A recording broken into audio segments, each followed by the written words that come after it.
Hello again. The board is just for, something for your eyes to fall on. But this conversation is about our words and our language and how to take advantage of them. Sugar is a drug. It is something that will drag you, give you excitement, and then later drag you. So for that understanding, we have the word users. Whenever we get online for social media, I would prefer to call it business media. We get online and we interact on business media, and we are trading our time for someone else's attention. And so time and attention are given. That's with anything. At some point, if you ignore it, it will go away. And so our attention is our value. What we value, we put in front of us. We keep it close and we protect it. And so our phone has a lot of our life history as well as the potential future inside of it. I couldn't see me checking stocks and stuff like that. And again, under the right circumstances, I know that I could. But I see more value. I see the most value in keeping all of my eggs in my basket. Right now, my basket is my YouTube channels or my Instagram. I have to see those as my baskets. And these are my eggs. I will verbalize these. These are like, letters that I put together. But of course, I can speak faster than I can put these words together on the board. But they are here to remind me of how quick and how powerful our voice is.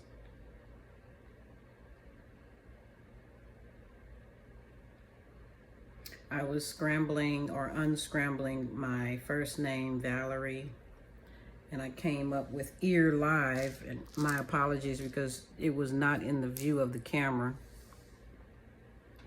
I did go and review, so I'm correcting that here. Even if you can't see it, it is in the camera. So Ear Live has Valerie, and I was talking about my son Q because this is my legacy. This is what I hope, whether it's in clips or full length features, I hope that these videos bring clarity to value systems and subliminally how we have chosen our own lot, our own plot. And so you can't get rid of, to me, this is a relationship. These words are relative to each other. Had I not seen Valerie first, those letters did not equate to ear and live in my brain. It took moving them around. I've always, or long enough, seen Erie and Val, of course. But it takes coming out of sorts or within sorts. And so I was listening to Seven Bomar the other day, and his video about your parents being dethroned. And I would like to just interject right there to say, then I am the one who took the throne. That is the top of your pyramid, to transcend or to transparent. Now, in our ideal world, they would lift me up anyway. I would be the star on the family tree. I am the youngest child. So you put the star on last, but you choose it first. So the first shall be last, and the last shall be first. And there goes your family tree. Val means strength, strong, value, worth. I did not name myself in verbal form. They did. I asked my father what was the alternative. He said Lily or Lillian. And I see that as the flower now that I still am. I still bloom to be. So I'm a strong Lillian. And it reminds me of course, Lilith and her refusal to bow down to the story of Adam and Eve as how I got here. Yes, I came without clothes on, but I was not naked. I was covered in the blood and the water. And so were you. And so not allowing this quest for advancement and technology to have us losing our identity and honoring our parents. And so it's not so much of a dethroning, but in the Game of Thrones, next comes power. And so if your parents are God, you give them all the power and you give them the glory. If you succeed them or exceed them, or I don't know the wording anymore, but if you come after them, then and you wrestle with principles and you achieve, success, for these words, then now you are on the throne. And as he had mentioned, they become a mutual subject and object agreement. I didn't use the word predicate, but it does come before, again, predictating. So the 3 in 1 is the quote whole Trinity. But Trini is that's a cousin of mine. And again, I give him honor and praise for being who he is. And if this is about honoring and giving name to the family tree, I definitely can do that. But for me, this is more about self-identification, like on a chessboard, where the queen understands that or comprehends that she is the prize, she is the paradise to be won, and she is all of the players, even the opposition. Give that place to no man or to no devil. So then you are playing one hemisphere against her sphere. Or hemi to hemi, him to him. Sew and rip. Or be seamless. And take your metaphors to a level of homogeny, of wholeness. And so one of my solutions for the transgender challenge is to call people he, she, or he, she. he or she. And why do I say it like that? Because there is hormones involved, and we have given feminine and masculine titles to certain hormones. For example, estrogen and progesterone are known as female hormones. Testosterone is known as a male hormone. So how about we look at what's going on in your hormones? You may very well believe that you are feminine and a woman, but growing a beard and voice changing, you have more testosterone. So you becoming more he than she. You don't produce children anymore or whatever. And I'm using these as an example. Or not as an example, but I'm using this as ample reason for us to stop fighting over this nightmare of identification. Hold on a sec. It's getting hot in here. This nightmare of identification.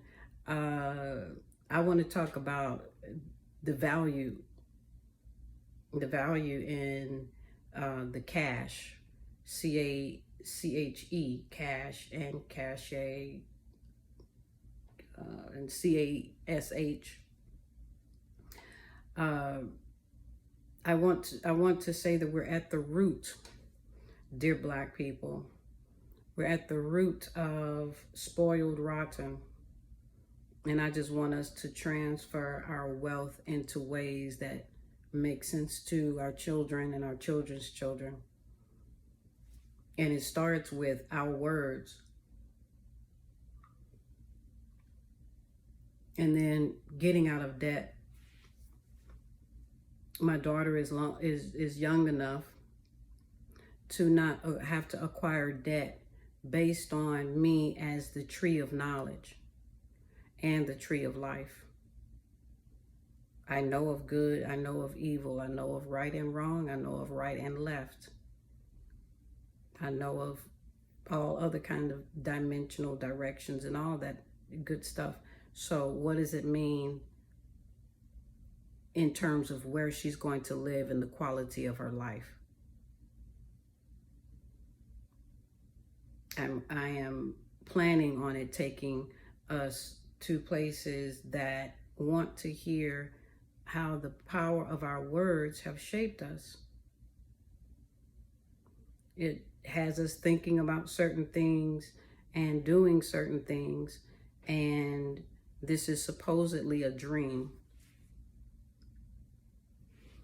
And so in a dream, and the song says, row your boat gently down the stream, then what is the boat or the ship that you are in, or the canoe even, that you have charged? Some of us are swimming, floating.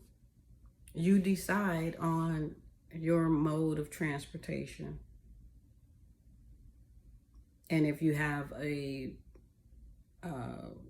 end goal in sight, and I do, my boat gently down the stream, I'm ready to pick it up. Now that I understand the metaphor, I'm ready to pick up the pace and fly to certain parts before I get to the rowing down the stream. It's not a stream, it's off an island. So I guess that's an ocean. So I'm sitting and going down. I'm trying to get my song right. Because I'm all about metaphors. Fine, use the metaphor, but I'm not gently down the stream. And if we look at our phone and, this video and device that we're using as streaming, again, that's fine, but it's got to produce money. It's got to put me in the physical place that I want to be.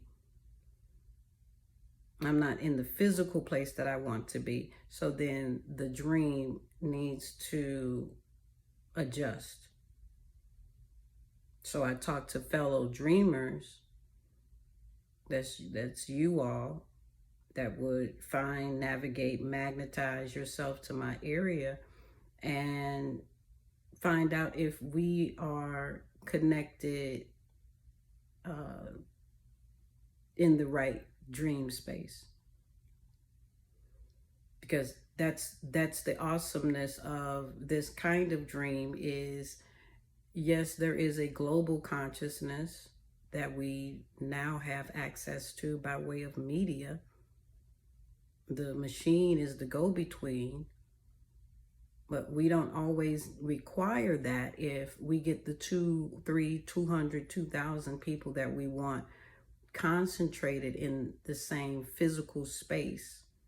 There is no need for media until we are ready to share that message with the world. But that's exactly what I'm looking for, is a group of people that are willing to put their media down, put their phone down, and let's have a conversation behind closed doors. Because there are certain things we already know. They're not for global consumption. Everybody can't even handle what you have on. So I totally understand, as well as myself, why people don't always have their face on the camera, if nothing else, just for scrutiny. Yeah, sometimes it comes from, I want to present myself in a particular way, but more times than not, it becomes a distraction. And the message can't be heard because your fingernails aren't done, or one is chipped off or whatever. It's like, can we talk about some serious stuff beyond our physical appearance? I get aesthetics, but aesthetics is a facade. It is the face. We've all gone into buildings that looked one way on the outside, and we were amazed in the inside. A totally different scenario. So I'm asking for those kind of people that can look beyond the method and identify the madness. Be willing to connect in a building. Does not have to be religion. It does not have to be political. A kind of neutral zone to say, yes, we can all come together, whoever this all is, 20, 35, because I'm not going to need very many as a core. And we can quickly move through what is the agenda. Mine, one, debt-free. Pair up people that want to be pair up. Triangulate people that want to be triangulated. Those that want to be in a foursome, fivesome, sixsome, 12some. There is no limit. There is no particular rule as it pertains to how you want to see your community. Some people truly want to be left all the way zero alone. They've just had enough and they're not ready to leave the planet. They just had enough. We can call them the zeros. Not that they're not worth anything. They're worth a lot. It's worth knowing that they exist. Some people want to be in the middle, the thick of everything. There's somebody that has to make the perimeter. So I'm here to talk about making and make dollars and cents, getting our time back, getting our wealth built, and showing a legacy to our children that has them debt-free, living on land that they never have to worry about losing ever again, being in a relationship that they can be proud of, provision of the flesh, provision for aesthetics of the eyes, and the pride of life in its right perspective. Having a sense of dignity about yourself and that which you are connected to. Thank you for listening, and I will be back in the next video.